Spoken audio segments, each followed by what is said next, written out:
Assalamualaikum warahmatullahi wabarakatuh. Bismillahirrahmanirrahim.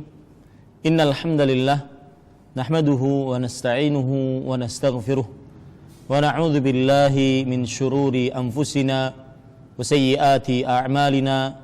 Man yahdihillahu fala mudilla lahu wa man yudlil fala hadiya lahu. Wa ashhadu an la ilaha illallah wahdahu la syarika lahu wa ashhadu anna Muhammadan abduhu wa rasuluh. Ya ayyuhalladzina amanu taqullaha haqqa tuqatih wa la tamutunna illa wa antum muslimun. Ya ayyuhan nasu taqu rabbakumul ladzi khalaqakum min nafsin wahidah wa khalaqa minha zawjaha wa batha minhuma rijalan katsiran wa nisaa'a wattaqullaha alladzi tasaaluna bihi wal arham innallaha kana 'alaikum raqiba. Ya ayyuhalladzina amanu taqullaha wa qulu qawlan sadida yuslih lakum a'malakum wa yaghfir lakum dhunubakum wa man yuti'illaha wa rasulahu faqad faza fawzan 'azima. Amma ba'du, fa inna asdaqal hadithi kitabullah wa ahsanul hadi hadi Muhammadin sallallahu alaihi wa ala alihi wasallam wa syarrul umuri muhdatsatuha wa kullu muhdatsatin bid'ah wa kullu bid'atin dhalalah wa kullu dhalalatin finnar. Alhamdulillah, kita bersyukur pada Allah Subhanahu wa taala pada hari ini, hari Rabu pagi menjelang siang, hari yang ke-16 dari bulan Dzulhijjah 1436 Hijriah, kita duduk bersama untuk mengkaji beberapa ayat suci Al-Quran dan hadis-hadis Rasul sallallahu alaihi wa ala alihi wasallam. Salawat dan salam semoga selalu Allah berikan kepada Nabi kita Muhammad sallallahu alaihi wa ala alihi wasallam, pada keluarga beliau, para sahabat, serta orang-orang yang mengikuti beliau sampai hari kiamat kelak. Dengan nama-nama Allah yang husna dan sifat-sifat yang ulia, saya berdoa, Allahumma aslih lana dinana alladhi huwa ismatu amrina wa aslih lana dunyana allati fiha ma'ashuna wa aslih lana akhiratana allati fiha ma'aduna waj'alil hayata ziyadatan lana fi kulli khair waj'alil mauta rahatan lana min kulli syarr. Ya hayyu ya qayyum birahmatika nastaghith aslih lana sya'nana kullah wa la takilna ila anfusina tarfata ain. Wahai yang maha hidup dan maha berdiri sendiri, dengan rahmat-Mu kami meminta pertolongan dalam keadaan yang sempit. Dan janganlah dan perbaikilah seluruh urusan kami. Dan janganlah sandarkan diri kami kepada diri kami walau sekejap mata pun. Para pemirsa Roja TV dan para pendengar Radio Roja dan seluruh kaum muslim yang mengikuti kajian ini, tema yang kita angkat pada kesempatan kali ini adalah Ya Allah, lepaskan aku dari dosa. Perkataan Ya Allah itu saya inginkan dari tema ini adalah untuk orang-orang yang dia benar-benar sudah ingin meninggalkan dosa, apapun bentuknya. Baik itu dosa-dosa besar ataupun dosa-dosa kecil. Dosa besar seperti dosa kesyirikan, dosa besar seperti dosa membunuh, mencuri, kemudian berjudi, minum khamar, berzina, dan semisalnya. Atau dosa-dosa kecil yang dilakukan oleh manusia. Saya meletakkan tema Ya Allah ini seakan-akan dia sudah benar-benar ingin bertobat, tapi kok nggak bisa. Susah melepaskan dosa tersebut. Susah untuk benar-benar bertobat dari dosa tersebut.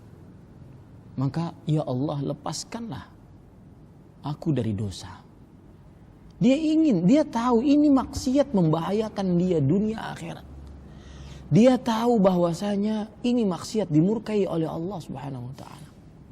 Tapi kok selalu kembali kepada maksiat tersebut. Ada orang yang benar-benar ingin meninggalkan perbuatan kesyirikan.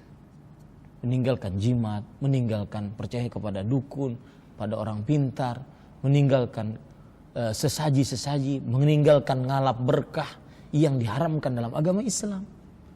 Maka dia ingin, akan tetapi kok tidak bisa terlepas darinya. Selalu saja setelah beberapa lama dia kembali ke situ. Orang yang membunuh, ya, pembunuh bayaran misalkan, dia ingin bertobat dari membunuh tersebut, ingin mencari harta yang halal daripada dia membunuh orang mendapatkan ratusan juta. Dia ingin bertobat, tetapi kok kemudian ada lagi yang mengajak dengan tawaran yang lebih wah. Orang yang minum khamr ataupun orang yang minum minuman yang memabukkan, pil ekstasi atau yang semisalnya. Baik itu untuk anak muda ataupun orang-orang yang setelah anak muda, tetapi tetap melakukan hal tersebut, menutupi akalnya dengan khamr, dengan obat-obat seperti itu. Bahkan lebih daripada itu, dia bukan hanya sebagai pemakai, dia pengedar. Dia sudah lama berhenti, dia tahu anak bininya kasihan dengan harta haramnya. Dia tahu bagaimana kalau dia lagi mabuk, bininya berusaha seperti itu susah. Berusaha untuk mengurusnya. Tatkala lagi sakau dia berat. Ya. Dia tahu istrinya capek mengurus dia. Tetapi bukan malah dia berhenti, tetapi malah dia jadi pengedar sekarang. Pengedar pun dia berhenti sudah lama dia berhenti. Tapi kok ada lagi, timbul lagi. Dengan tawaran, kamu cuma bawa ke sana dapat ratusan juta. Berzina begitu juga, dia berhenti, ingin berhenti. Sang pelacur ingin berhenti dari melacur diri. Hanya mendapatkan 1 juta, 2 juta, 3 juta per malam. Akan tetapi kesuciannya hancur, dirinya kotor. Iya, kemudian kehormatannya direnggut, kemudian tidak ada nilai untuk dirinya. Kemudian keturunannya tercampur baur karena dia hamil di luar nikah dan semisalnya. Dia ingin berhenti, akan tetapi kok sulit sekali. Sulit sekali untuk dirinya berhenti. Berhenti dari riba. Dia tahu riba itu dilaknat oleh Allah. Serendah-rendah riba adalah seperti berzina dengan ibunya, dia tahu. Laknat itu diusir, dijauhkan dari rahmat Allah Subhanahu wa taala. Akan tetapi selalu saja dia sudah mulai nih, sedikit lagi hutang ribanya selesai, dia sudah mulai, tapi kok wah, harus berhutang lagi Ustaz. Enggak mau, tidak bisa tidak Ustaz. Bagaimana caranya? Dia ingin terlepas dari dosa itu, benar-benar terlepas. Selain riba, mencari harta dengan cara yang haram, mencuri, berjudi, kemudian menipu, mengoplos, memalsukan, apapun bentuknya. Kemudian menerima uang sogokan, menjual barang-barang yang diharamkan. Maka dia ingin lepas dari itu, dia tahu. Mungkin dia sering termenung, ya Allah, bagaimana caranya? Ya Allah, lepaskan aku dari dosa.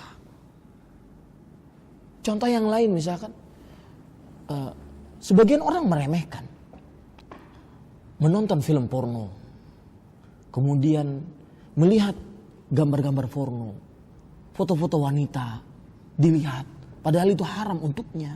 Allah berfirman dalam surah An-Nur, "Qul lil mu'minina yaghuddu min absarihim wa yahfadhu furujahum." Katakan, wahai orang-orang yang beriman dari laki-laki, katakan wahai Muhammad sallallahu alaihi wasallam untuk para lelaki beriman, hendaknya mereka menundukkan pandangan.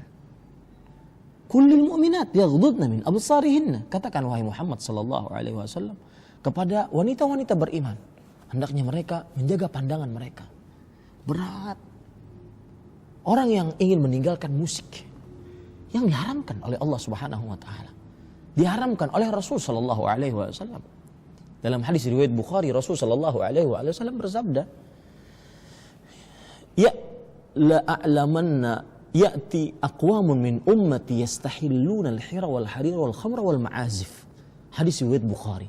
Sungguh akan datang orang-orang dari umatku, dari kaumku yang menghalalkan al-hira, perzinahan, wal harir, sutra bagi laki-laki, wal khamr, dan minuman keras, wal ma'azif, alat-alat musik. Dia ingin meninggalkan musik. Dia tahu itu diharamkan oleh Allah dan Rasulnya. Dia ingin benar-benar tenang, sebenar-benar tenangnya.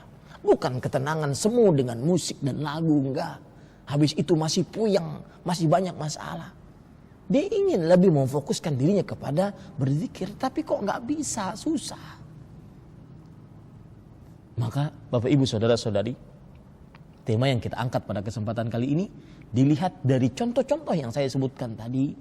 Ya, contoh-contoh yang saya sebutkan tadi alangkah begitu pentingnya. Apalagi kalau kita perhatikan beberapa poin yang akan saya sebutkan sekarang. Kenapa tema ini sangat penting? Ya Allah, lepaskan aku dari dosa. Kenapa tema itu penting? Satu, karena syaitan telah bersumpah di hadapan Allah untuk mengganggu manusia. Lihat dalam surat Al-A'raf. Syaitan telah bersumpah, "Tsumma la'atiyannahum min baini aydihim wa min khalfihim wa an aymanihim wa an syama'ilihim wa la tajidu aktsarahum syakirin." Lihat surat Al-A'raf dari mulai ayat 17 sampai 19. Kemudian aku akan benar-benar mendatangi mereka, mengganggu mereka dari depan, dari belakang, dari kanan, dari kiri. Ini sumpah syaitan iblis kepada Allah di hadapan Allah untuk mengganggu manusia. Makanya tema ya Allah lepaskan aku dari dosa sangat penting. Karena kita senantiasa diliputi oleh syaitan yang siap membisikkan apapun.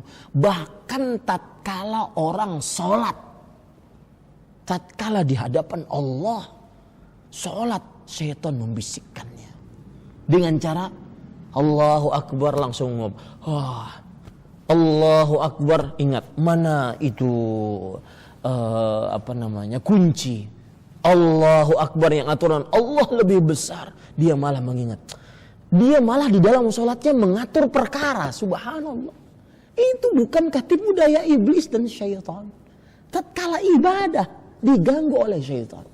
Bukan hanya tatkala maksiat. Bukan hanya tatkala leha-leha. Enggak, tatkala ibadah. Alangkah pentingnya tema ini. Ya Allah, lepaskan aku dari dosa. Maka para pemirsa yang dirahmati oleh Allah Subhanahu wa taala, itu sebab yang pertama. Sebab yang kedua, Allah dan Rasulnya salawatullah wassalamuhu wa barakatuh alaih. Atau sebelum yang kedua saya sebutkan lagi tentang syaitan tadi. Bahkan Rasulullah SAW menyebutkan dalam hadis riwayat Muslim, "Inna syaitan yajri fi bani Adam majrad dam." Sesungguhnya syaitan mengalir dalam tubuh manusia seperti mengalirnya darah. Sangat dekat, sangat selalu membisikkan hal yang maksiat. Maka penting sekali tema ini. Sebab yang kedua, karena Allah dan Rasulnya telah menetapkan manusia banyak dosa. Allah berfirman, "Wa kanal insanu zaluman jahula." Dan manusia adalah seorang yang zalim dan jahul, seorang yang selalu berbuat zalim dan selalu melakukan kebodohan, melakukan dosa. Dalam hadis Rasulullah SAW bersabda, "Kullu bani Adam khata." Setiap anak manusia adalah orang-orang yang selalu melakukan kesalahan. Hadis riwayat Tirmidzi. Selalu, bukan sekali. Ini adalah penegasan dari Allah dan Rasulnya salawatullah wassalamu wa barakatuh alaih, bahwa kita, saya, bapak ibu, saudara-saudari, enggak lepas dari dosa. Makanya penting tema ini, ya Allah lepaskan aku dari dosa. Yang ketiga, di dalam diri kita manusia itu ada hawa nafsu yang buruk.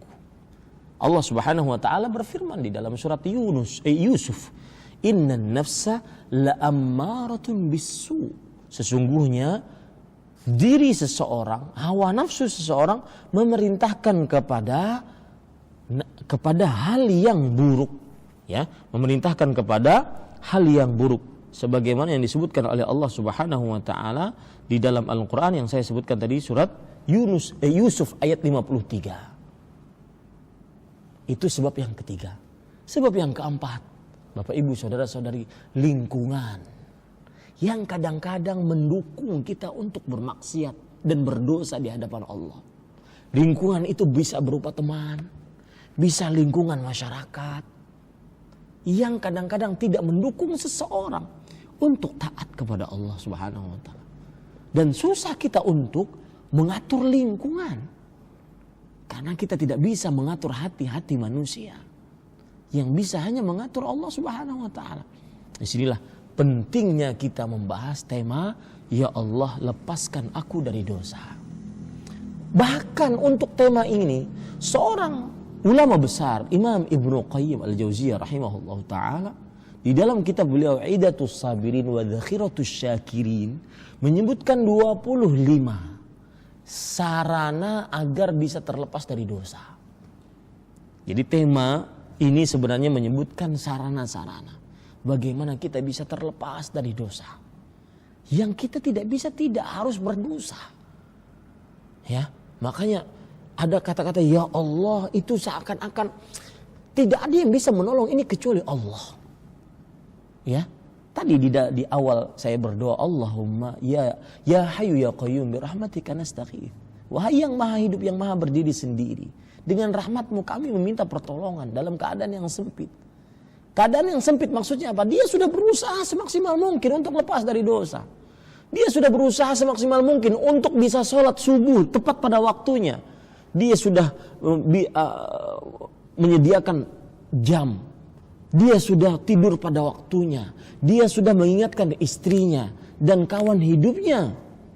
Akan tetapi tetap saja dia terlambat. Berdosalah dia. Karena dia bersengaja terlambat. Maka Bapak Ibu saudara-saudari, ya Hayyu ya Qayyum bi rahmatika nastaghits. Wahai yang membolak-balikkan hati, dengan rahmatmu kami minta pertolongan dalam keadaan yang sempit. Tidak ada yang bisa menolong kecuali Allah dalam hal ini. Orang yang kecanduan maksiat tidak ada yang bisa menolong kecuali Allah. Ingat itu baik-baik. Kecuali Allah subhanahu wa ta'ala. Kemudian perhatikan Bapak Ibu saudara-saudari yang dimuliakan oleh Allah. Aslih li sya'ni kullah. Perbaiki segala urusanku. Wala takilni ila nafsi tarfata'in.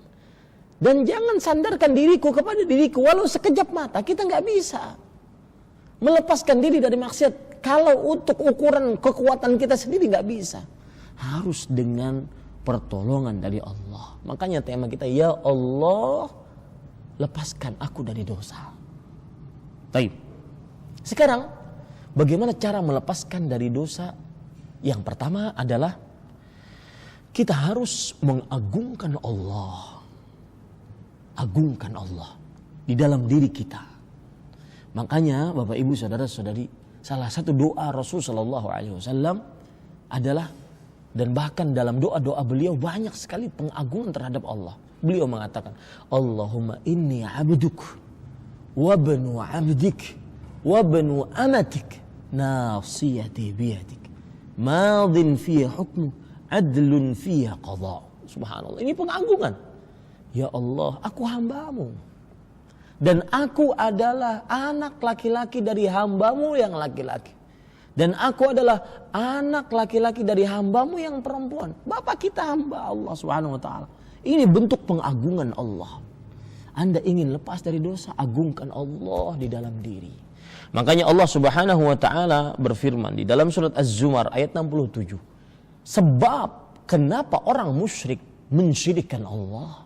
Kenapa orang bermaksiat kepada Allah? Wa ma qadarullaha haqqa qadrih. Wal ardu yaumal qiyamati wal ardu jami'an qabdatuhu yaumal qiyamah was samawati matwiyatun bi yaminihi subhanahu wa ta'ala amma yusyrikun.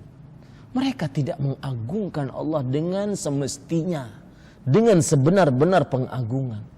Bumi seluruhnya dalam genggaman Allah pada hari kiamat.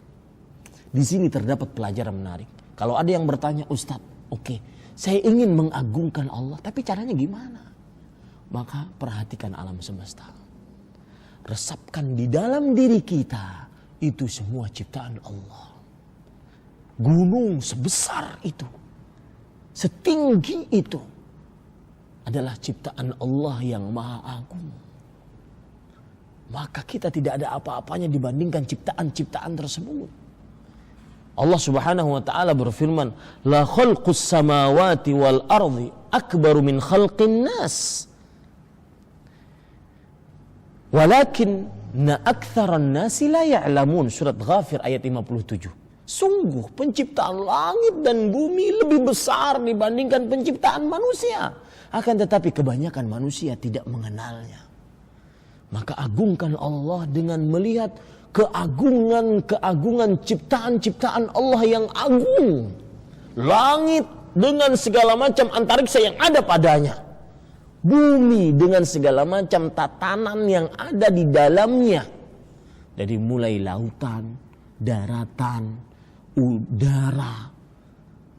Bukankah ini keagungan yang patut kita agungkan Allah Subhanahu wa taala? Makanya banyak ayat yang memerintahkan kita untuk memikirkan tentang keagungan-keagungan Allah. Ini semua adalah sebagai sarana agar kita mengagungkan Allah, dan dengan mengagungkan tersebut akhirnya kita tidak akan pernah bermaksiat kepada Allah. Coba perhatikan ayat-ayat yang menunjukkan akan hal itu. Di antaranya yaitu ayat yang banyak sekali menyebutkan ailahun ma'allah. Ya, apakah ada sembahan bersama Allah? Lihat surat An-Naml dari mulai ayat yang ke-59 sampai kepada ayat yang ke-64. Allah Subhanahu wa taala berfirman, "Qulil hamdulillah." Katakan wahai Muhammad, segala puji hanya milik Allah. Kenapa Allah dipuji? Wassalamun ala ibadihi alladzina istafa. Dan semoga keselamatan atas hamba-hamba rasul-rasul yang diutus oleh Allah. Allahu khairun amma yusyrikun. Apakah Allah lebih baik daripada sembahan yang mereka syirikan? Kemudian Allah menyebutkan keagungannya. Amman khalaqas samawati wal arda wa anzala lakum minas samai ma'an fa'ammatna bihi hadaiqa dzata bahjah ma kana lakum an tumbitu syajaraha a ilahun ma'allah bal hum qaumun ya'dilun. Siapakah yang menciptakan langit dan bumi? Kata-kata siapakah ini bukan pertanyaan untuk dijawab, enggak. Tetapi pertanyaan untuk mengingkari. Tidak ada yang menciptakan langit dan bumi. Siapakah yang menurunkan hujan bagi kalian dari langit? Yang dengan hujan tersebut tumbuh tumbuhan yang mereka, yang segar. Enggak ada kecuali Allah. Ini cara mengagungkan Allah Subhanahu wa ta'ala. Agungkan Allah dengan melihat ciptaan-ciptaan Allah yang agung, yang besar. Memikirkan tentang malaikat.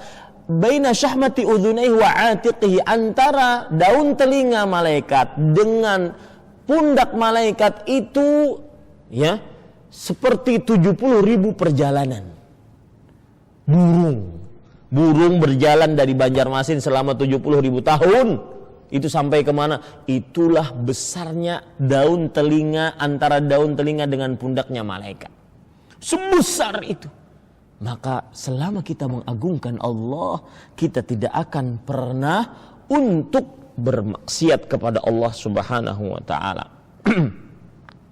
Ya, kalau seandainya kita ingin melakukan maksiat atau sedang melakukan maksiat atau kembali lagi melakukan maksiat, karena seperti yang saya bilang tadi bahwa tema ini sangat cocok untuk orang-orang yang ya Allah lepaskan saya ingin berhenti tapi nggak bisa. Kenapa?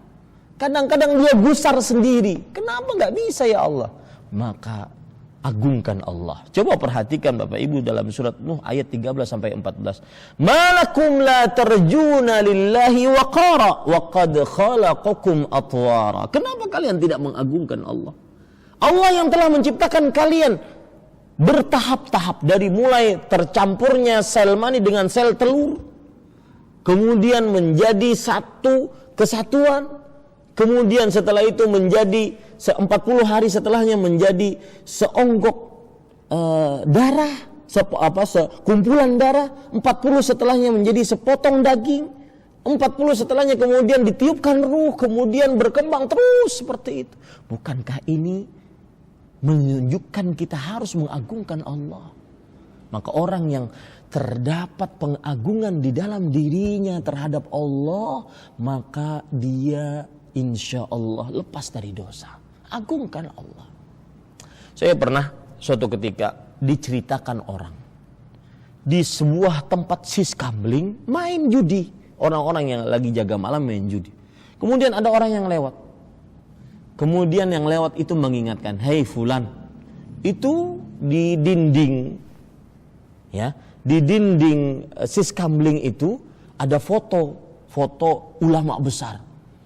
Kemudian orang yang lewat ini mengingatkan, yang kalian berjudi, kalian nggak takut tuh sama yang di dalam foto itu? Apa kalian nggak menghormati? Langsung mereka melihat, oh iya ya, masa kita tidak menghormati guru si fulan, ustadz si fulan, kiai si fulan? Maka berhenti. Berhenti karena melihat foto itu. Padahal itu makhluk. Alangkah indahnya cara seperti ini kalau dia rasakan keagungan Allah. Rabbu dzul jalali wal ikram. Rabb yang maha agung, maha perkasa. Al-azim. Maha perkasa, maha besar.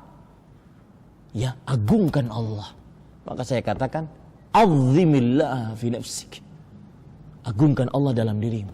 Niscaya kamu akan jauh dari maksiat. Kemudian sarana yang kedua yang melepaskan diri kita dari maksiat. Bapak ibu saudara-saudari yang dimuliakan oleh Allah, cintai Allah. Cinta Allah akan menumbuhkan kita untuk jauh dari yang dimurkai Allah.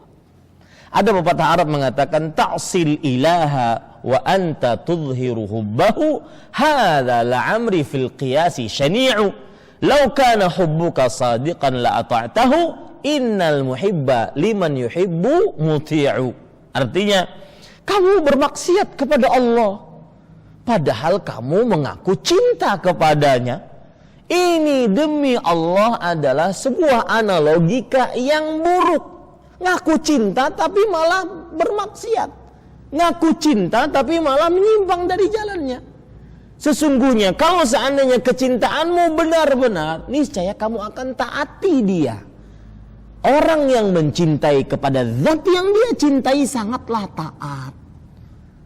Maka Bapak Ibu saudara-saudari yang dimuliakan oleh Allah, kapan seseorang dia cinta kepada Allah, niscaya dia akan jauh dari maksiat. Atau dia akan melepaskan segera maksiat tersebut. Atau dia tidak akan kembali lagi kepada maksiat. Karena seperti yang saya singgung di awal, tema ini terutama khususnya untuk orang-orang yang susah terlepas dari maksiat. Dia sudah sadar, ini maksiat Ustaz, ini syirik Ustaz, ini zina, ini khamr Ustaz, ini haram saya tahu, ini riba haram saya tahu. Tapi kok susah untuk bertobat Ustaz, susah melepaskan dosanya. Kenapa? Ya, maka Bapak Ibu saudara-saudari, cintai Allah. Timbul pertanyaan, ada dua pertanyaan. Bagaimana cara mencintai Allah? Tapi sebelum pertanyaan ini, timbul pertanyaan yang pertama, yaitu kenapa memang kalau kita cinta Allah kemudian kita bisa lepas dari maksiat? Maka jawabannya Bapak Ibu saudara-saudari yang dimuliakan oleh Allah, orang yang mencintai Allah, dia akan minimal malu untuk bermaksiat kepada Allah Subhanahu wa taala. Malu. Masa ngaku cinta akan tetapi menyelisih perintahnya? Ngaku cinta kepada Allah Subhanahu wa taala akan tetapi tidak menjalankan perintahnya. Nah, ini persis sebagaimana dikatakan oleh Al Hasan Al Basri bahwasanya surat Ali Imran ayat 31 itu adalah ayat imtihan, ayat ujian bagi siapa yang mencintai, yang mengaku mencintai Allah Subhanahu wa taala. Qul in kuntum tuhibbunallah, katakan wahai Muhammad, jika kalian mencintai Allah, fattabi'uni. Ujiannya apa kalau ngaku cinta? Ittabi'uni. Ikuti aku, Rasulullah sallallahu alaihi wasallam. Niscaya yuhibbukumullah, datanglah ganjaran Allah. Allah akan mencintai orang tersebut, wa yaghfir lakum dzunubakum. Dan niscaya Allah akan mengampuni dosa-dosa kalian. Wallahu ghafurur rahim, dan Allah Maha Pengampun, Maha Pengasih. Ayat ini ayat imtihan, ayat ujian bagi yang mengaku cinta Allah. Kenapa cinta Allah bisa menahan seseorang dari maksiat, dari dosa? Kenapa cinta Allah bisa melepaskan seseorang dari dosa? Kenapa cinta Allah bisa menghalangi seseorang dari kembali lagi kepada maksiat? Karena orang yang mencintai Allah pasti dia akan tunduk patuh kepada Allah, taat kepada Allah. Itu pertanyaan pertama. Pertanyaan kedua, bagaimana bisa mencintai Allah? Maka Bapak Ibu saudara-saudari yang dimuliakan oleh Allah Subhanahu wa taala, kalau kita perhatikan bagaimana kita bisa mencintai Allah Subhanahu wa taala, maka jawabannya adalah ingat. ingat nikmat Allah yang begitu banyak, kita akan cinta kepada Allah. Dan ini adalah sarana yang ketiga agar kita terlepas dari dosa. Ingat karunia Allah, ingat nikmat Allah. Dan perhatikan para pendengar sekalian, para pemirsa Roja TV dan seluruh kaum muslim yang mengikuti kajian ini, rubah mindset kita, pola berpikir kita. Coba dirubah. Apa dirubah ya Allah? Dirubah yaitu cara memaknai nikmat. Nikmat bukan hanya uang, bukan hanya harta, bukan hanya emas, perak, bukan. Tetapi nikmat adalah salah satu yang bermanfaat untuk kehidupan dunia kita dan akhirat kita. Itu semuanya nikmat. Maka ingat karunia Allah yang begitu luar biasa. Ingat hidayah. Kita diberikan dari mulai lahir mungkin bapak ibunya muslim, kakek neneknya muslim, muslimah, sehingga dia pun keluar dalam keadaan tidak mengenal kecuali Islam sebagai agamanya. Bukankah ini nikmat dari Allah? Ini yang membuat seseorang akhirnya malas untuk bermaksiat karena dia mengingat nikmat-nikmat Allah Subhanahu wa taala. Ini Bapak Ibu saudara-saudari, nikmat sehat, bisa melihat, bisa berbicara, bisa bernafas, bisa mendengar, bisa menggunakan tangan, mengambil, mengelus dan semisalnya, bisa menjalankan kaki kemanapun dia ingin. Ya, nikmat sehat. Kemudian nikmat harta, nikmat tempat tinggal, nikmat transportasi, nikmat pendengaran, penglihatan, nikmat kekuatan. Dia tumbuhkan di dalam diri untuk menghitung-hitung nikmat Allah Subhanahu wa taala. Ya, ini Bapak Ibu saudara-saudari yang dimuliakan oleh Allah Subhanahu wa taala. Sungguh nikmat Allah selalu ada dan akan selalu ada pada orang tersebut. Padahal kita tidak lepas dari dosa, tetap diberi nikmat oleh Allah. Subhanallah. Ya. Alangkah indahnya ini. Ini yang membuat seseorang akhirnya lepas dari dosa kepada Allah Subhanahu wa taala. Ada cerita menarik yang disebutkan oleh Syekh Abdul Razak bin Abdul Muhsin Al-Abbad tentang hal ini, bahwa anna rajulan minal usat atahu wa nafsuhu tuhadithu fil ma'siyah faqala lahu kalaman ma'nah la ba'sa an ta'siya walakin idhab fi makanin la yaraka Allah. Artinya bahwa pernah seorang yang ahli maksiat mendatangi seorang berilmu, dan orang ini sudah punya niatan ingin bermaksiat. Maka orang berilmu menasihatinya, silakan kamu bermaksiat, tapi di tempat yang mana Allah tidak bisa melihatmu. Silakan maksiat. Pikirkan, silakan maksiat di tempat yang mana Allah tidak bisa melihatmu. Kemudian, qala la yumkinu dzalik. Mustahil itu bisa terjadi. Tidak ada tempat kecuali Allah melihatnya. Qala idzan la tasta'mil syai'an min ni'amillah 'alaika fi ma'siyatih. Baik, kalau engkau enggak bisa juga, kalau begitu jangan sampai gunakan nikmat Allah dalam perihal maksiatmu. Artinya silakan kamu bermaksiat, tapi jangan sampai gunakan nikmat Allah dalam keadaan kamu sedang bermaksiat. Jangan gunakan nikmat Allah. Maka orang tersebut, kaifa yakunu dzalik? Mengatakan bagaimana itu bisa terjadi? Maka Bapak Ibu saudara-saudari lihat, di sini orang berilmu mengingatkan kepada kita dua hal. Yang pertama, Allah Maha melihat.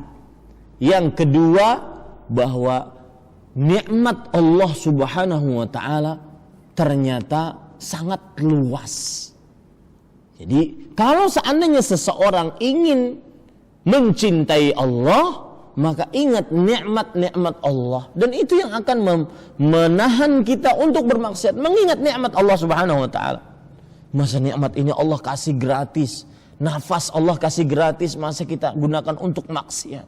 Mata Allah kasih gratis, bisa melihat apa saja yang kita ingin lihat. Akan tetapi masa kita gunakan untuk maksiat? Sungguh durhaka kita kepada Allah Subhanahu wa taala. Ini menunjukkan Bapak Ibu saudara-saudari yang dimuliakan oleh Allah Subhanahu wa taala, itu hal yang ketiga yang membuat seseorang akhirnya senantiasa terlepas dari dosa, atau tidak jadi melakukan dosa, atau dia berhenti dari dosa yang dia kerjakan. Kemudian hal yang keempat, para pemirsa yang dirahmati oleh Allah Subhanahu wa taala, agar terlepas dari dosa, yakini baik-baik, orang yang bermaksiat akan disiksa oleh Allah. Allah akan balas dendam terhadap orang-orang yang bermaksiat. Lihat, Allah Subhanahu wa taala berfirman dalam surah Az-Zukhruf ayat 55. Falamma asafuna intaqamna minhum. Ketika mereka asafuna, artinya mereka menjauh dari kami, mereka meminta maaf dari kami, maka di hari kiamat kami akan balas mereka. Kami akan balas dendam dengan memberikan siksa kepada mereka. Maka Bapak Ibu ingat baik-baik, Allah akan membalas dendam kepada orang-orang yang congkak dan sombong. Makanya ada hadis riwayat Imam Ahmad, Allah berfirman di hari kiamat, Anal Malik, aku sang raja. Ainal Jabbarun, Ainal Mutakabbirun. Mana orang yang sombong dengan maksiatnya, orang congkak dengan maksiatnya, nggak tahu diri?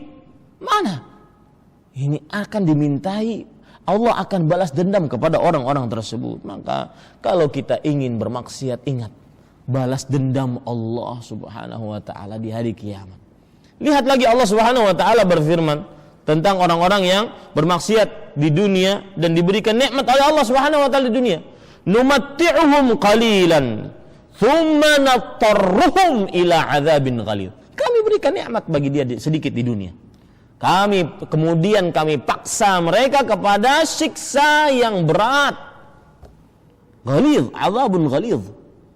Ya, Bapak Ibu saudara-saudari yang dimuliakan oleh Allah, Allah Subhanahu wa taala akan membalas dendam.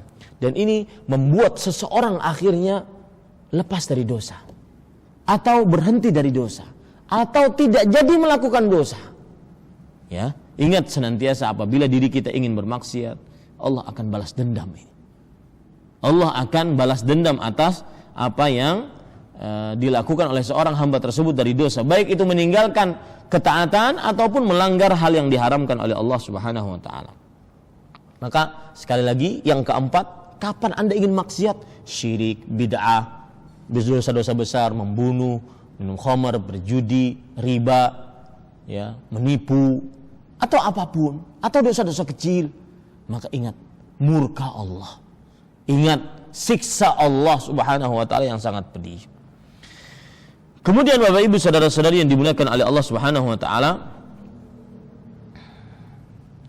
yang kelima, sarana yang kelima agar terlepas dari dosa, yakini baik-baik. Tatkala Anda bermaksiat, maka yakini baik-baik, jangan ragu-ragu ini, Anda akan kehilangan kebaikan yang banyak dari maksiat tersebut. Kehilangan kebaikan yang banyak dari maksiat tersebut. Kehilangan karunia yang banyak akibat maksiat tersebut. Ya, karena maksiat salah satu buruknya, kerugian yang dihadirkan oleh maksiat adalah menghilangkan keberkahan hidup, menghilangkan kebaikan hidup.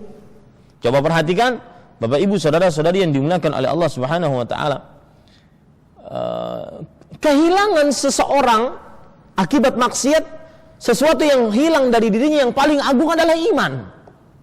Lihat hadis Rasulullah sallallahu alaihi wasallam bersabda, "La yazni zani hina yazni wa huwa mu'min." Orang yang berzina tatkala berzina, dia tidak berzina kecuali dalam keadaan dia beriman. Enggak mungkin orang yang berzina dalam keadaan dia beriman. Artinya imannya sempurna, enggak mungkin. Pasti imannya habis. Pasti imannya akan menipis, benar-benar tipis.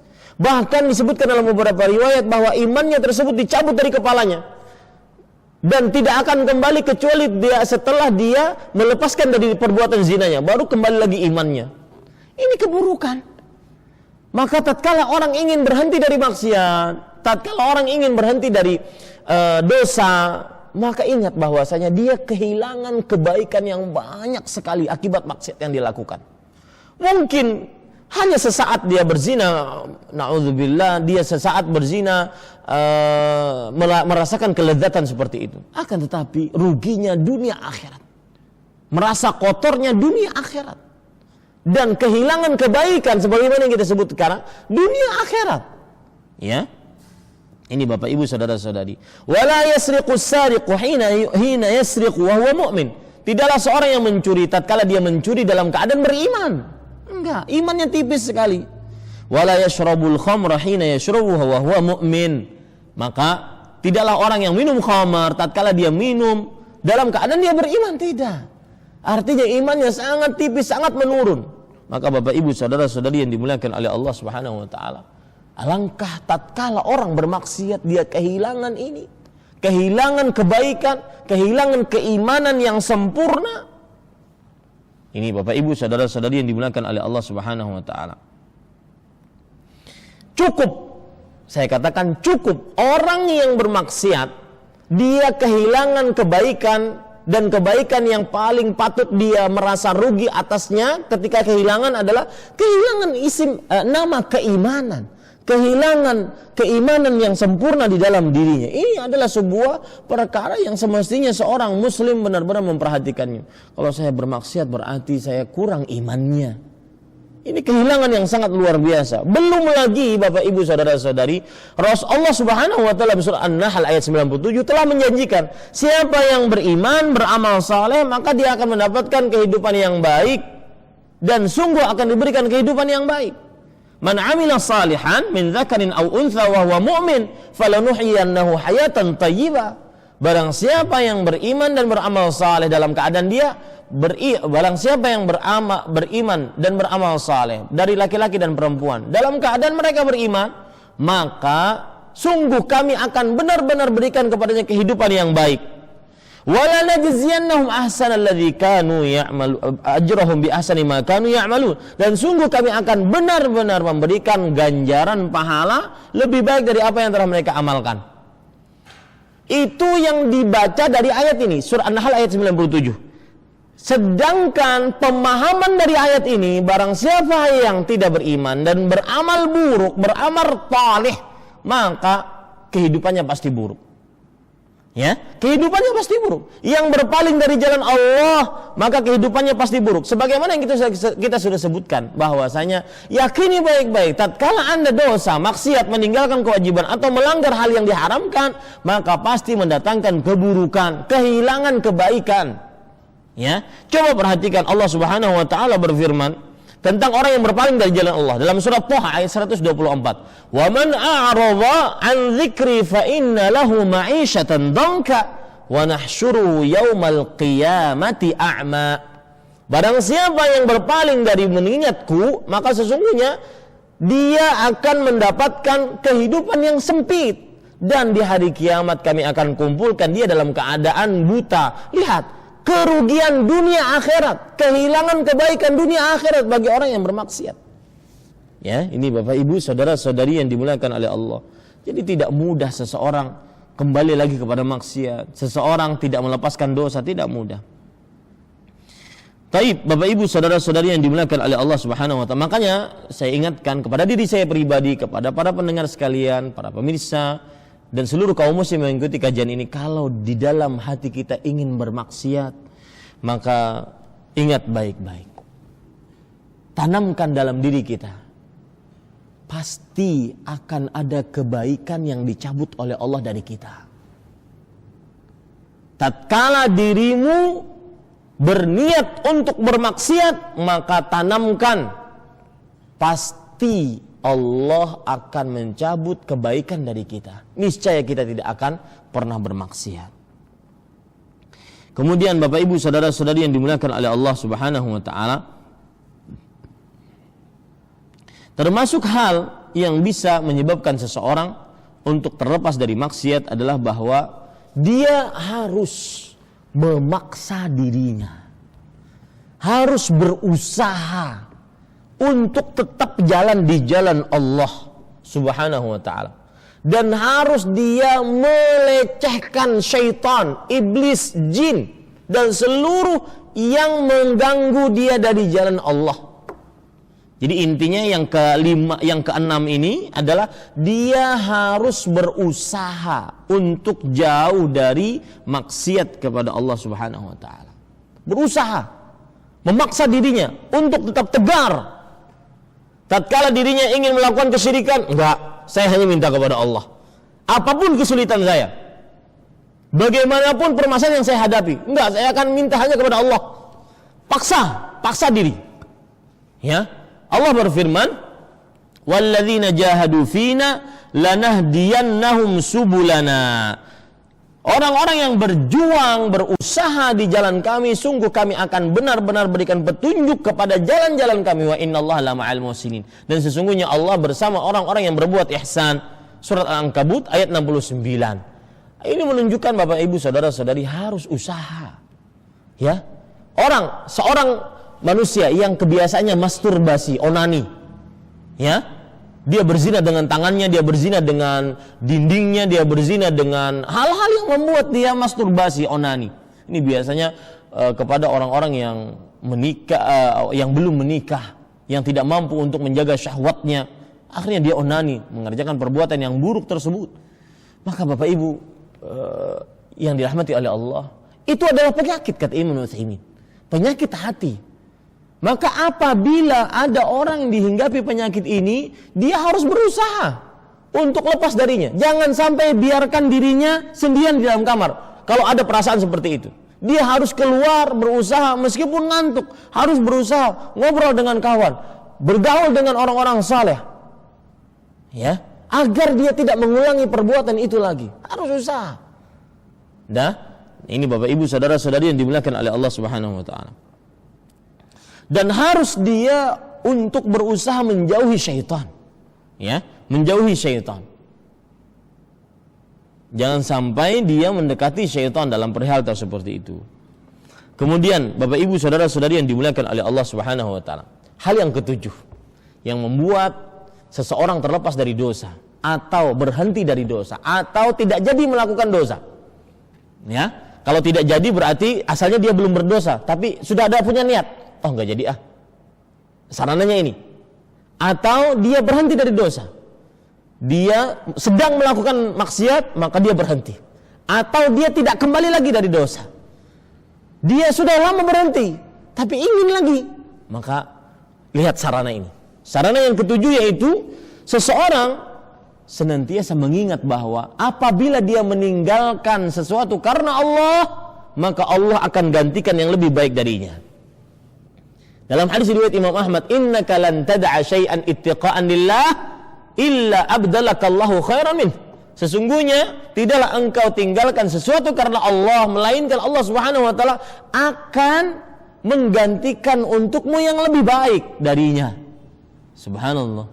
Bapak Ibu, tinggalkan riba, tinggalkan sogok menyogok, tinggalkan menipu, memasukkan, mengoplos, akan digantikan dengan yang lebih baik oleh Allah Subhanahu wa taala. Ya, ini ingat baik-baik yang ketujuh, bahwasanya jika seseorang masih sulit untuk berhenti maksiat, jika seseorang masih sulit untuk tidak kembali lagi kepada maksiat, jika seseorang masih sulit menahan dirinya dari berbuat maksiat, maka ingat, kalau dia tinggalkan itu karena Allah, Allah akan gantikan yang lebih baik. Contohnya, seorang laki-laki yang sudah menduduki seorang perempuan seakan-akan seperti seorang suami yang ingin menggauli istrinya. Tapi perempuan tersebut tidak halal untuknya. Maka Bapak Ibu saudara-saudari yang dimuliakan oleh Allah, sang perempuan berkata kepada sang laki tersebut, "Ittaqillah, takutlah engkau kepada Allah, wala tafuddul khatama illa bihaqqih." Janganlah engkau renggut keperawanan ini kecuali dengan haknya, dengan cara yang halal. Maka laki-laki tersebut meninggalkan hartanya, meninggalkan cintanya demi Allah. Ya, demi Allah. Maka apa yang akan dia dapatkan? Dia akhirnya mendapatkan jalan keluar dari solusi, jalan keluar dari permasalahan hidup, permasalahan dunia. Bukankah itu cerita dalam riwayat Bukhari? Yang mana 3 orang masuk ke dalam goa, kemudian mulut goa tertutup dengan batu. Akhirnya setiap 3 orang ini berdoa masing-masing. Salah satunya tadi, saya punya anak paman perempuan, kemudian saya ajak untuk berzina karena dia membutuhkan uang. Saya kasih uang, akan tetapi dia harus berzina dengan saya. Akhirnya Bapak Ibu saudara-saudari yang dimuliakan oleh Allah, Sang perempuan pun akhirnya mau. Tetapi tatkala ingin direnggut keperawanannya, sang perempuan mengingatkan kepada Allah. Maka orang tersebut terperanjat dan meninggalkan cintanya dan hartanya. Apa yang dia dapat? Solusi untuk permasalahan dunia. Ya, ini Bapak Ibu, gantian yang lebih baik. Solusi untuk permasalahan dunia. Dan juga gantian yang lebih baik di akhirat. Seperti misalkan, yaitu rajulun da'athu imra'atun dzatu mansibin wa jamal. Seorang laki-laki yang diajak oleh perempuan yang mempunyai kedudukan dan kecantikan. Yang ngajak perempuannya jadi nggak perlu sweet lagi, nggak. Yang ngajak perempuannya jadi nggak perlu lagi sulit untuk merayunya ataupun memaksanya agar bisa berzina dengan dia, nggak. Yang ngajak perempuan kok. Maka Bapak Ibu saudara-saudara, tetapi laki-laki ini mengatakan apa? Inni akhafullah. Aku takut kepada Allah. Gara-gara dia seperti ini, yang meninggalkan sesuatu yang haram, padahal dia mampu. Jadi gini Pak, ada orang meninggalkan maksiat karena nggak punya kesempatan. Kenapa kamu nggak nyuri? Oh banyak orang tadi, jadi nggak jadi nyuri. Kenapa kamu nggak berzina? Nggak ada kesempatan, nggak ada yang mau. Ya, ini orang dia lepas dari dosa, tapi dia nggak dapat pahala. Ada orang yang lepas dari dosa padahal dia mampu. Nah ini yang berat, ini yang besar kedudukannya di sisi Allah. Mampu dia untuk melakukan dosa, tidak ada yang menghalanginya, akan tetapi dia tinggalkan karena Allah Subhanahu wa taala, maka pahalanya tanpa batas. Ini disebutkan oleh Allah Subhanahu wa taala, "Innama yuwaffas sabiruna ajrahum bighairi hisab." Sesungguhnya orang-orang yang sabar akan diberikan pahalanya oleh Allah tanpa hisab. Surat Az-Zumar ayat 10. Kenapa diberikan tanpa hisab pahalanya? Karena dia sabar, padahal dia mampu dan tidak ada yang menghalanginya. Ini Bapak Ibu saudara-saudari, seperti yang disebutkan dalam hadis tadi riwayat Bukhari, seorang lelaki diajak oleh perempuan yang mengajak perempuan, dan perempuan tersebut mempunyai kedudukan dan kecantikan. Semuanya sudah sarana untuk berzina sudah ada semua di hadapan mata. Tetapi dia mengatakan apa? Sebagaimana perkataan Nabi Yusuf di hadapan Zulaikha, "Ma'adzallah, aku berlindung kepada Allah." Ya. Kemudian orang tersebut mengatakan, "Inni akhafullah, aku takut kepada Allah." Dia tinggalkan ini dan dia ingat gantiannya. Gantiannya apa? Tanpa hisab. Luar biasa. Gantiannya apa? Naungan di hari kiamat pada saat tidak ada naungan sama sekali. Kenapa demikian Bapak Ibu saudara-saudari? Karena tadi dia meninggalkan maksiat dengan mengingat gantian yang lebih baik, maka Allah gantikan dengan yang lebih baik. Ya, ini Bapak Ibu saudara-saudari yang dimuliakan oleh Allah. Baik. Sekarang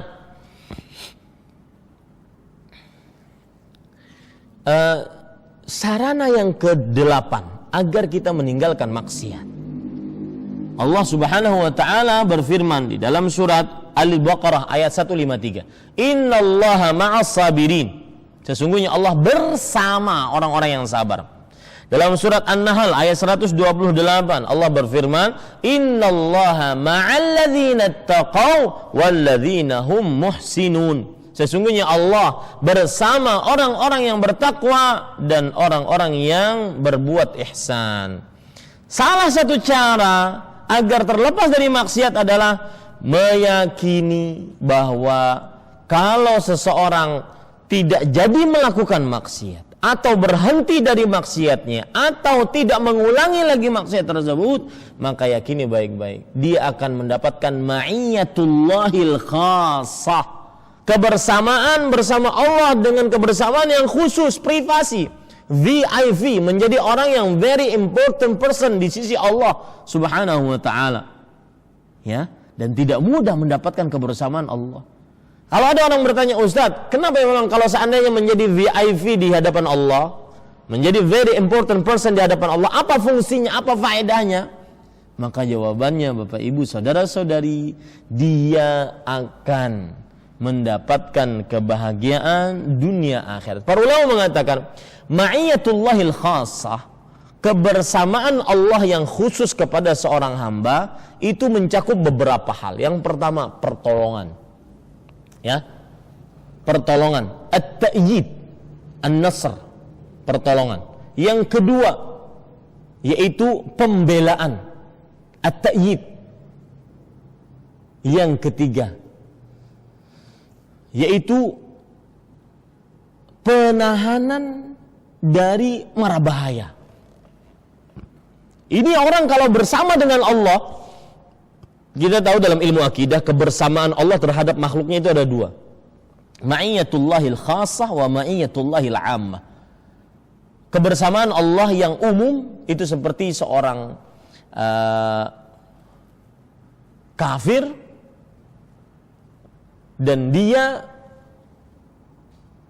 dilihat oleh Allah, diketahui oleh Allah, didengar oleh Allah perkataannya, itu namanya ma'iyah umum, kebersamaan Allah yang umum. Ada di sana kebersamaan Allah yang khusus, dan ini hanya diberikan kepada orang beriman. Kalau tadi kebersamaan Allah yang umum itu baik untuk orang beriman ataupun orang kafir, dua-duanya dibersamai oleh Allah Subhanahu wa taala. Adapun kebersamaan Allah yang khusus hanya diberikan kepada orang beriman, di antaranya pemberian kekuatan, pemberian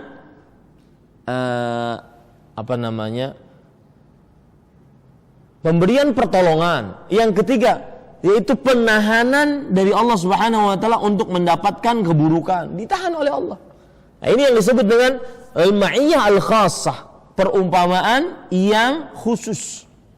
Ini Bapak Ibu saudara-saudari yang dimuliakan oleh Allah. Maka tatkala seseorang masih mudah kembali kepada maksiat, padahal dia tahu, saya tahu Ustaz ini dosa, saya tahu Ustaz ini zina, ini dosa, saya punya istri Ustaz, tapi gak bisa lepas, kenapa ya?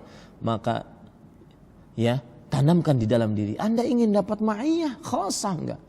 Ingin dapat kebersamaan yang khusus dari Allah Subhanahu wa taala atau tidak?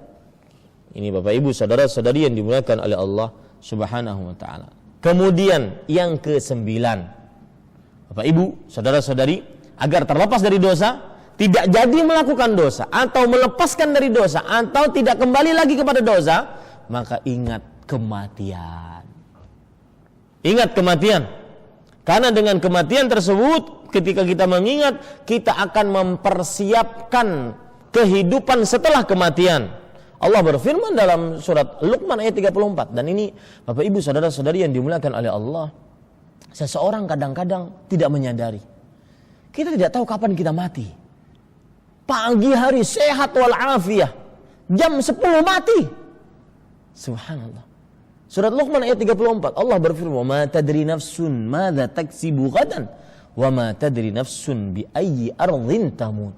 Seseorang tidak mendapati apa yang akan dia perbuat besok, tidak tahu dia.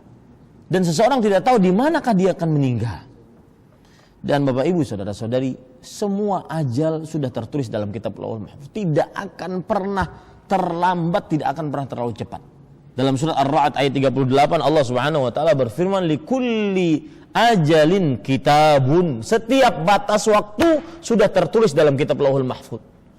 Dalam ayat yang lain, "Fa idza jaa ajaluhum la yasta'khiruna sa'atan wa la yastaqdimun." Jika telah datang batas waktu mereka, tidak akan pernah terlambat, tidak akan pernah terlalu cepat, walau secuil pun, walau sedetik pun. Ini Bapak Ibu saudara-saudari yang dimuliakan oleh Allah Subhanahu wa taala. Maka mengingat kematian sebagaimana dikatakan oleh Abu Ali Ad-Daqqaq rahimahullah, "Man aktsara dzikra maut ukrima bi thalathah." Barang siapa yang banyak mengingat kematian, maka dia akan dimuliakan dengan 3 hal. Yang pertama, ta'jilut taubah, bersegera bertobat. Bersegera tidak jadi melakukan maksiat, bersegera berhenti dari maksiat, bersegera terlepas dari maksiat tersebut, tidak mengulangi lagi. Ya, ta'jilut taubah. Yang kedua, qana'atul qalb, hati yang puas, tenang dengan pemberian Allah. Yang ketiga, nasyatul ibadah, semangat untuk beribadah kepada Allah Subhanahu wa taala. Makanya Rasulullah sallallahu alaihi wasallam bersabda dalam hadis riwayat Tirmidzi, "Aktsiru dzikra hazimil ladzat." Artinya, dan perbanyaklah mengingat sesuatu yang memutuskan kematian, yakni al-maut, yaitu perbanyaklah mengingat sesuatu yang memutuskan kelezatan, yaitu kematian. Wallahu a'lam. Kemudian Bapak Ibu saudara-saudari yang dimuliakan oleh Allah Subhanahu wa taala, termasuk dari hal yang melepaskan seseorang dari maksiat, sarana agar jauh dari maksiat, maka ketahuilah baik-baik, semua dari kita akan dihisab. Semuanya akan dihisab oleh Allah Subhanahu wa taala.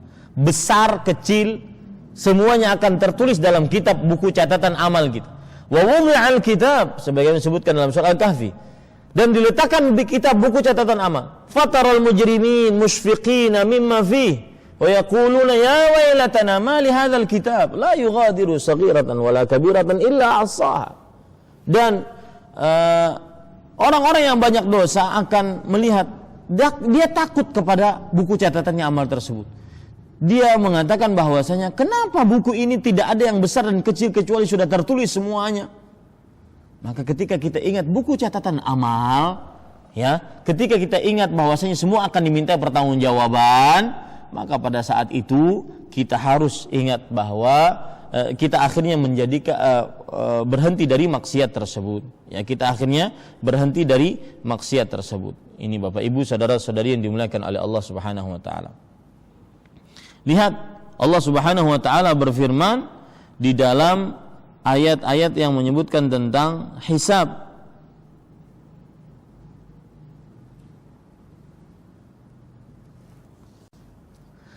Surat Al-Insyiqaq ayat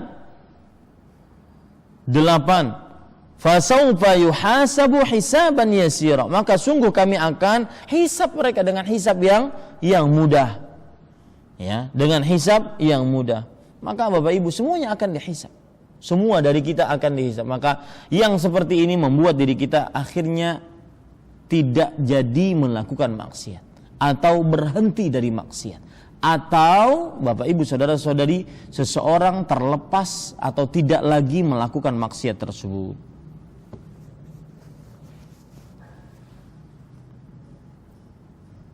Ya, itu kira-kira yang bisa saya sampaikan tentang ya Allah lepaskanlah aku dari maksiat. Sebenarnya masih banyak hal-hal yang bisa membuat seseorang terlepas dari maksiat, sebab-sebabnya disebutkan oleh Imam Al-Qayyim rahimahullahu taala. Maka mudah-mudahan yang disampaikan bermanfaat. Wallahu alam wa sallallahu nabiyana Muhammad walhamdulillahi rabbil alamin. Silahkan akhi Fawaz. Ya. Bismillah walhamdulillah wassalamu ala Rasulillah. Jazakumullahu khairan atas pertanyaannya. Dan Bapak Ibu saudara-saudari yang dimuliakan oleh Allah Subhanahu wa taala, ada ayat yang berbunyi wa ma kana Allah liyu'adzibahum wa hum yastaghfirun. Artinya dalam surah Al-Anfal ayat 33, Allah tidak akan menyiksa mereka wa anta fihim, dan engkau wahai Muhammad sallallahu alaihi wasallam sedang berada dalam mereka. Wa ma kana Allah mu'adzibahum wa hum yastaghfirun. Dan Allah Subhanahu wa taala tidak akan menyiksa mereka dalam keadaan mereka sedang beristighfar. Jadi dari sini istighfar menahan bala dan istighfar meringankan bala. Menahan bala kalau belum datang, meringankan bala kalau sudah datang, dan mengangkat bala kalau sudah datang. Ya, menahan bala kalau belum datang dan meringankan bala ketika sedang terjadi bala, dan mengangkat bala kalau sudah terjadi balanya dengan istighfar tersebut.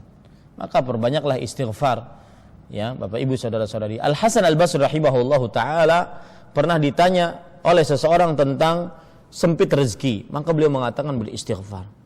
Kemudian beliau kedatangan lagi tentang orang yang banyak penyakit, beliau katakan banyak beristighfar. Beliau kedatangan lagi dengan orang yang keadaan lingkungannya pacaklik ataupun kemarau, maka beliau mengatakan banyak beristighfar. Ketika ditanya kenapa engkau memerintahkan kepada semua orang yang datang kepadamu dengan mengeluh berbagai macam eluhan untuk beristighfar? Maka beliau mengatakan, innama qultu laysa min indi. Yang aku katakan bukan dari kantongku, bukan dari diriku. Apakah engkau tidak mendengar? Allah Subhanahu wa taala berfirman, istaghfiru rabbakum innahu kana ghaffara. Beristighfarlah kalian kepada Rabb kalian, sesungguhnya Allah Maha pemberi maghfirah yang banyak. Yursilis samaa 'alaikum midrara wa yumdidkum bi amwal wa banin wa yaj'al lakum jannat wa yaj'al lakum anhara. Artinya, Allah akan menurunkan kepada kalian hujan yang lebat dan menguatkan kalian dengan harta, anak, dan menjadikan untuk kalian kebun-kebun dan menjadikan untuk kalian sungai-sungai. Ini disebutkan dalam surat Nuh dari ayat 10 sampai ayat 12. Ini Bapak Ibu saudara-saudari yang dimuliakan oleh Allah. Jadi istighfar menunjukkan keuntungan yang sangat luar biasa.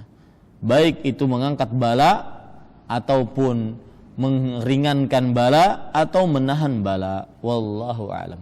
Nah, ya, bismillah walhamdulillah wassalatu wassalamu ala rasulillah. Maka jawabannya yang pertama, bagi orang yang memperkerjakan orang lain, dalam hadis riwayat Imam Ibnu Majah bahwa termasuk daripada sikap yang buruk dari seseorang, terutama seorang muslim, adalah dia memperkerjakan orang lain akan tetapi sampai keringat orang tersebut yang bekerja kepadanya itu kering tetapi dia belum bayar, hatta yajiffa araqahu, ya, sampai keringat orang yang bekerja padanya tersebut kering tetapi dia belum bayar, maka ini termasuk daripada sifat yang buruk, ya, dari seorang yang memperkerjakan orang lain. Ini termasuk daripada sikap yang buruk dari seorang yang mempekerjakan orang lain. Dan Bapak Ibu, saudara-saudari yang dimuliakan oleh Allah Subhanahu wa taala, seseorang tidak boleh melakukan hal yang seperti ini, ya. Saya bacakan hadisnya. Dari Abdullah bin Umar radhiyallahu anhuma, Rasul sallallahu alaihi wasallam bersabda, a'tul ajira ajrahu qabla an yajiffa 'araqahu. Berikan upah kepada orang yang bekerja kepadamu sebelum kering keringatnya, artinya tetap dibayar. Jangan sampai tidak amanah, ya. Mau orang bekerja kepadanya tetapi dia tidak mau membayarnya, maka dia dibayar. Nah, ini perhatian. Yang kedua yaitu kepada pegawai yang bekerja pada seseorang, maka dia harus amanah. Harus amanah artinya dia bekerja kepada orang tersebut, menjual waktunya demi mendapatkan gajinya. Maka jangan sampai waktunya dia buang percuma untuk mengerjakan pekerjaan-pekerjaan yang bukan pekerjaan kantornya atau pekerjaan yang ditugaskan padanya, padahal dia mengambil gaji dari itu. Ditakutkan kalau seandainya dia menggunakan waktu yang semestinya untuk bekerja, dia gunakan untuk selain bekerja, maka dia mengambil harta yang haram. Ditakutkan seperti itu. Adapun apa yang disebutkan oleh Bapak tadi, karena mendengar berita sana sini bahwa orang yang kita bekerja kepadanya itu tidak adil ataupun dia sering curang, maka kita mengambil harta orang tersebut agar sebagai jaminan, maka ini tidak benar. Ya, pertama, kita harus tahu betul apakah kabar tersebut benar atau tidak. Jangan sampai kita membangun sebuah hukum di atas sangkaan, ya. Sangkaan saja tidak boleh. Harus kita meyakini benar-benar dan tahu benar-benar bahwasanya memang orang tersebut sering curang. Kalaupun sudah curang, tidak boleh juga kita mengambil barangnya kemudian untuk dijadikan sebagai jaminan. Maka kenapa demikian tidak boleh? Karena itu ditakutkan mencuri. Ya, ditakutkan sebagai sebuah perbuatan mencuri. Nah, adapun orang tersebut yang memperkerjakan orang lain, akhirnya memang benar kalau seandainya dia tidak amanah, maka bukan seperti itu kita mengambil barterannya, mengambil harta dia kita simpan agar dia tetap bayar. Nanti kalau begitu baru kita kembalikan. Tidak, kenapa? Karena itu nanti akan terjadi kerancuan, akan terjadi kegaduhan, akan terjadi ketidakjelasan. Ya, mengambil harta tanpa kebenaran. Wallahu a'lam. Nah. Ya, Bismillah, walhamdulillah, wassalatu wassalamu ala rasulillah. Bapak, ibu, saudara-saudari yang dimuliakan oleh Allah subhanahu wa ta'ala, zina adalah dosa besar. Dan Allah subhanahu wa ta'ala menyebutkan di dalam surat An-Nur tentang hukum zina ini, ya, tentang hukum zina, bahwasanya zina tersebut adalah dosa besar. Allah subhanahu wa ta'ala berfirman, Az-zaniyatu waz-zani fajlidu kulla wahidin minhuma mi'ata jaldah wa la ta'khudhukum bihima ra'fatun fi dinillah. Artinya, seorang wanita pezina dan seorang lelaki pezina itu adalah saya ulangi, az-zaniyatu waz-zani fajlidu kulla wahidatin minhuma mi'ata jaldah. Wanita pezina dan laki-laki pezina dicambuk salah seorang dari keduanya dengan 100 cambukan, dan janganlah kamu mengambil rasa kasihan kepada mereka dalam menegakkan agama Allah Subhanahu wa taala. Maka di sini Allah Subhanahu wa taala menegaskan bahwa dosa zina adalah dosa besar, dan ini kiat yang pertama agar seorang terlepas dari dosa zina, yaitu meyakini bahwa dosa zina adalah dosa besar, bukan sembarangan dosa. Ya. Kemudian lihat lagi dalam surat Al-Furqan, Allah Subhanahu wa taala berfirman, Al-Furqan ayat 68, "Walladzina la yad'una ma'allahi ilahan akhar wa la yaqtuluna an-nafsa allati harramallahu illa bil haqq." Dan orang-orang yang tidak berdoa bersama Allah kepada selain Allah dan tidak membunuh jiwa yang diharamkan oleh Allah kecuali dengan kebenaran, wala yaznun, dan tidak berzina. Lihat di sini, zina digandengkan dengan dosa membunuh, dengan dosa kesyirikan, menunjukkan bahwasanya zina adalah dosa besar. Ya, lihat hadis Rasul sallallahu alaihi wa ala alihi wasallam, beliau bersabda dalam hadis riwayat Bukhari, "La yazni az-zani hina yazni wa huwa mu'min, wa la yasriqu as-sariqu hina yasriq wa huwa mu'min, wa la yashrabu al-khamra hina yashrabu wa huwa mu'min." Tidaklah seorang berzina tatkala dia berzina dalam keadaan dia berzina dalam keadaan dia beriman. Tidaklah seorang mencuri tatkala dia mencuri dalam keadaan dia beriman. Tidaklah seorang minum khamar dalam keadaan minum khamar dia dalam keadaan beriman. Ini menunjukkan bahwa zina dosa besar karena digandengkan dengan dosa minum khamar, dosa berjudi. Ya. Itu hal pertama yang harus Bapak ketahui, dan seluruh orang-orang yang pernah berzina ketahui bahwa dosa zina adalah dosa besar. Ya, dan pengertian dosa besar, dosa yang diancam dengan siksa neraka, laknat, murka, dan siksa tertentu dari Allah Subhanahu wa taala. Hal yang kedua, Bapak Ibu saudara-saudari yang dimuliakan oleh Allah, bahwa harus diyakini baik-baik, dosa zina, perbuatan zina itu diharamkan oleh Allah. Jadi kalau yang pertama tadi harus diyakini itu dosa besar, yang kedua adalah harus diyakini baik-baik bahwa dosa zina diharamkan oleh Allah. Allah berfirman, lihat dalam surat Al-Isra ayat 32, "Wala taqrabuz zina innahu kana fahisyah wa sa'a sabila." Janganlah kalian mendekati perbuatan zina. Ini larangan, dan larangan menunjukkan kepada keharaman. Ya, janganlah kalian mendekati perbuatan zina. Larangan menunjukkan kepada keharaman. Nah, itu yang kedua, ya, bahwasanya zina diharamkan dalam agama Islam.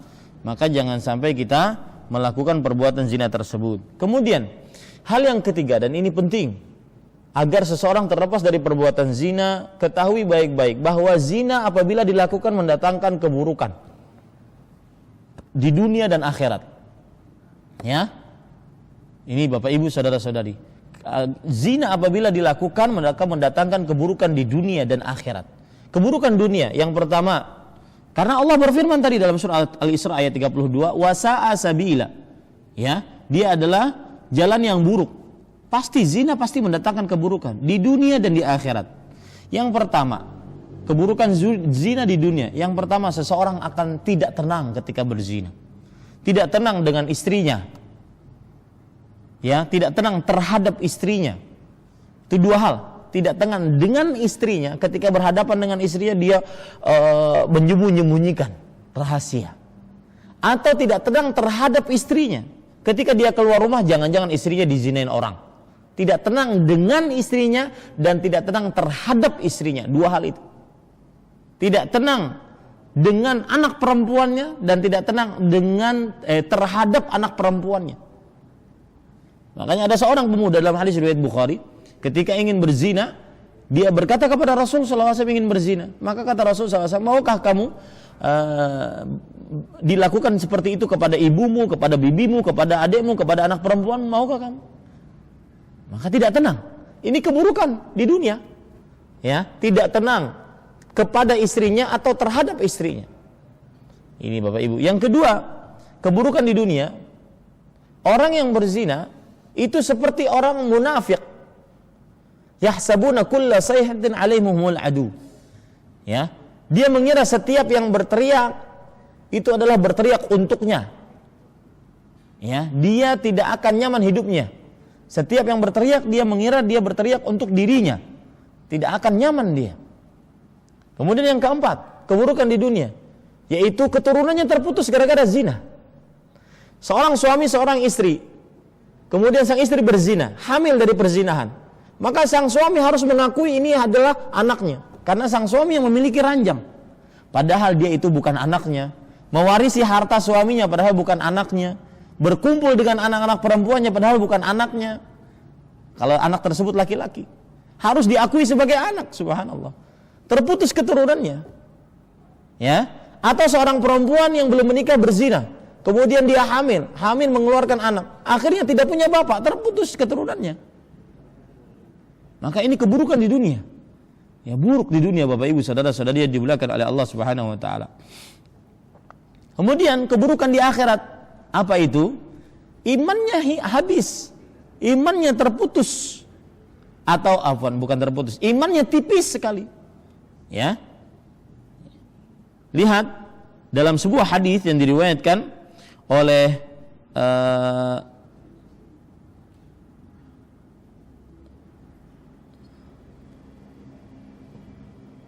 Imam Az-Zahabi di dalam kitabnya Al-Kabair, dan hadis ini ala syarti Muslim. Hadis ini di sahih berdasarkan syarat Imam Muslim. Idza zana al-'abdu kharaja minhu al-iman, fa kana 'alaihi kadh-dhullah, fa idza qala'a minha raja ilaihi al-iman. Jika seorang hamba berzina, maka keluar darinya keimanan dari atas kepalanya. Seperti ada awan di atas kepalanya, imannya keluar. Jika dia berlepas dari zinanya, maka kembali lagi imannya. Maka Bapak Ibu saudara-saudari yang dimuliakan oleh Allah Subhanahu wa taala, seperti itu. Ya, keburukan di akhirat orang yang berzina. Lihat lagi hadis riwayat Imam Hakim. Man zana aw syaribal khamra naza'allahu minhul iman, kama yakhlahul insanul qamisa min ra'sih. Barang siapa yang berzina atau minum khamar, maka niscaya Allah akan mencabut darinya keimanan. Sebagaimana seseorang melepaskan baju gamisnya dari kepalanya. Keluar keimanannya. Ya, sangat tipis keimanannya pada saat dia berzina. Maka Bapak Ibu saudara-saudari yang dimuliakan oleh Allah Subhanahu wa taala, ya, zina akan mendatangkan keburukan dunia akhirat. Belum lagi hadis riwayat Muslim, "Thalathatun la yukallimuhumullah yaumal qiyamah wa la yuzakkihim wa la yanzuru ilaihim wa lahum 'adzabun alim. Syaikhun zanin." 3 orang yang tidak dibicari oleh Allah pada hari kiamat, tidak disucikan, tidak dilihat oleh Allah, baginya siksa yang pedih. Salah satunya adalah syaikhun zanin, orang tua yang berzina. Tua renta berzina. Maka ini Bapak Ibu saudara-saudari yang dimuliakan oleh Allah Subhanahu wa taala.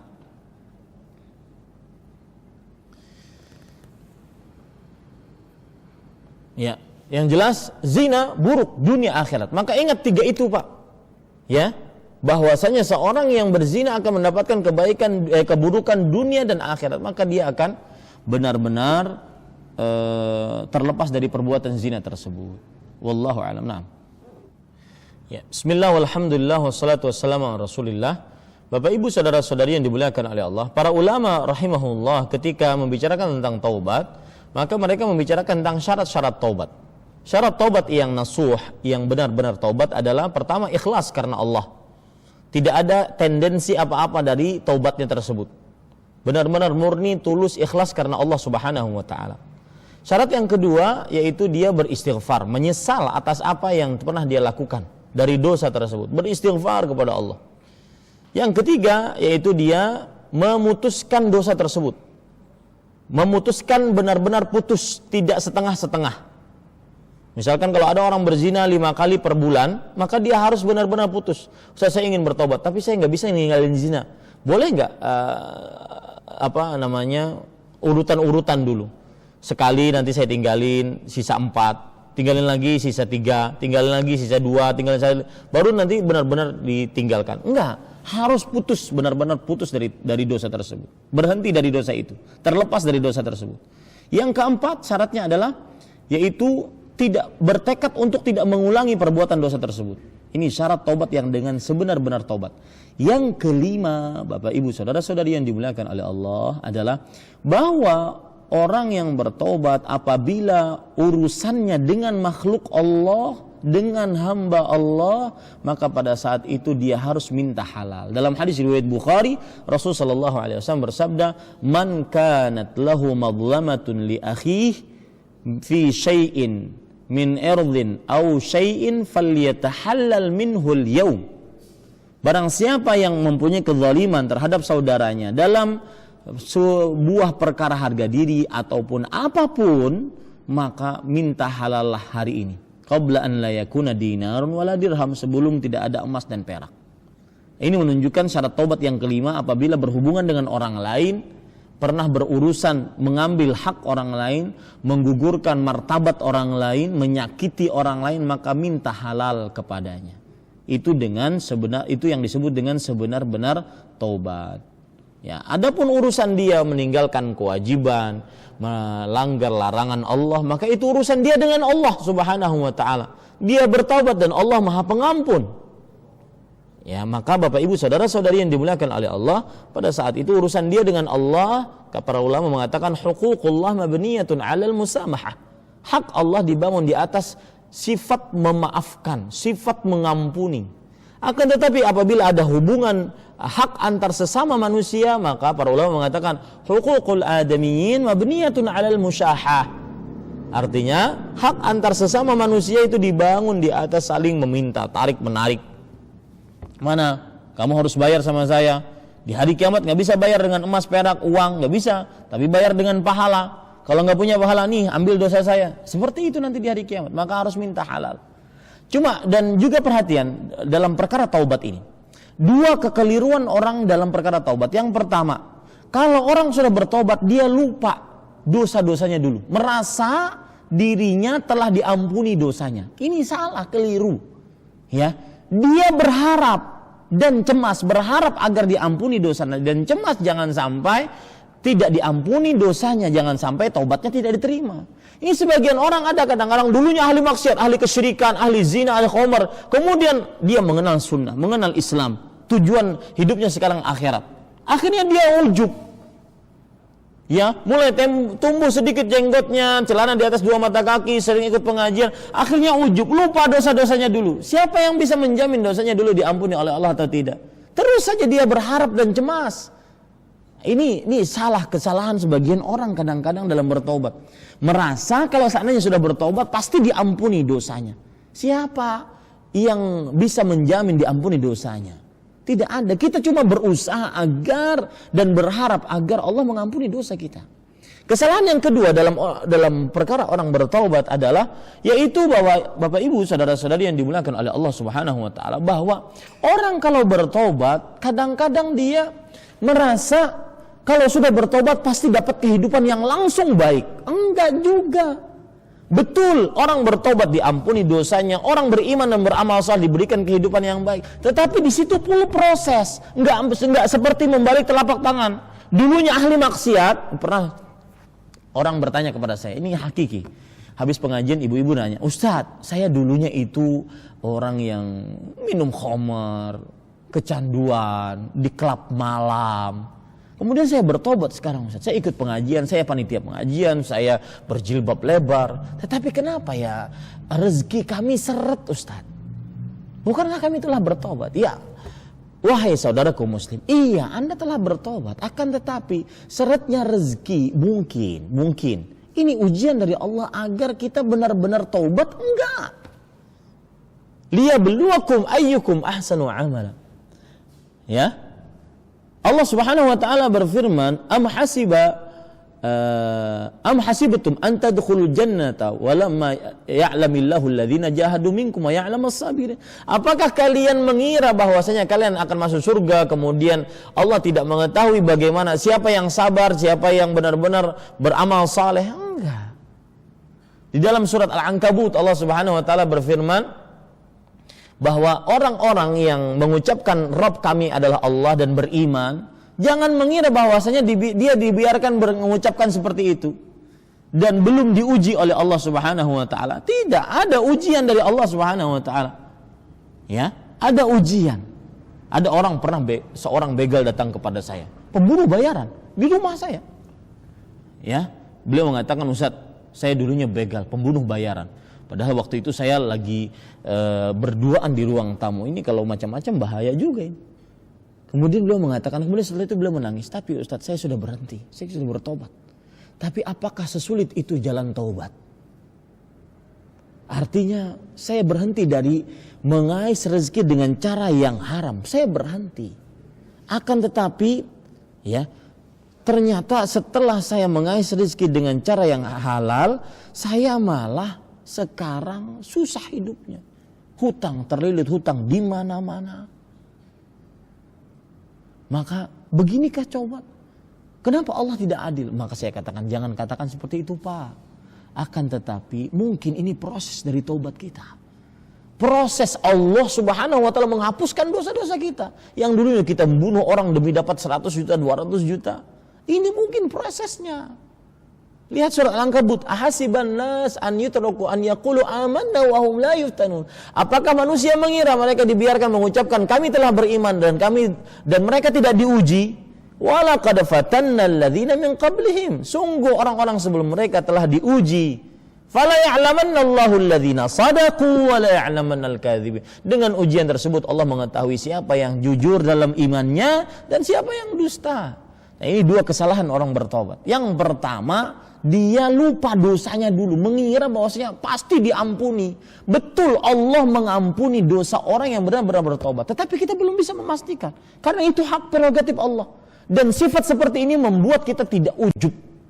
Yang kedua, Bapak Ibu Saudara-saudari, kesalahan dalam orang bertobat adalah dia mengira kalau bertobat langsung kehidupan baik, langsung begini. Enggak, harus ada proses. Dan proses itu usaha untuk menggapai ridha Allah. Bukankah yang membunuh, dalam hadis riwayat Bukhari, membunuh orang 100 orang, kemudian dia harus bertobat dengan pergi ke tempat lain, berhijrah ke tempat lain. Akhirnya di tengah perjalanan dia mati. Lihat usaha. Ya, lihat usaha, ada usahanya. Maka Bapak Ibu Saudara-saudari, orang yang bertobat harus usaha. Tidak mudah seperti membalik telapak tangan. Semoga bermanfaat. Wa sallallahu nabiyana Muhammad walhamdulillahi rabbil alamin. Nah.